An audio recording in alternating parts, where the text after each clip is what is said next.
modernity of Jonathan's collection really excites me because it's not rooted in retro. The girls in this show should look really cool, and their hair should be like really rock and roll, and they should look sexy wearing these like amazing outfits. It's very sort of like early 90s take on beauty. It's a very matte skin with a velvet black line on the eye.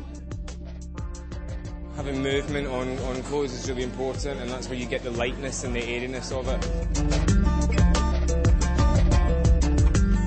It's very much today and it's very much the future. I can't wait to see it because I think he's so talented and I love his prints and I just want to see it. I think we've known Jonathan for prints, and I mean that's essentially what we've actually been buying into.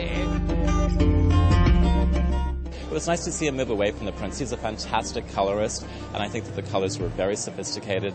They really played to the watercolor palette that we saw in New York, that we're seeing emerge here in London. I thought it was interesting to look at different two contrasting elements, a very graphic playfulness and then a more organic, kind of softer feeling to the collection. A lot of color blocking is happening on the runway right now, and it's really a theme that Jonathan has been working in for the last couple seasons. Using panels of colours that I wouldn't usually put together, but, accented with black. Of course, his prints are the forte, so it's fabulous that he's now translating that into specific silhouettes. I think it's a color palette that's going to be important as we move on to Milan and into Paris. He's also developing much more exposure. For instance, we've just come back from New York and you actually see his line a lot more in all the department stores, and I think that's very good for him because what it does is it actually gives him global presence and makes even the local customer much more aware. Very much on trend, but in a very modern vocabulary. I think it reinforces what we believe in the brand.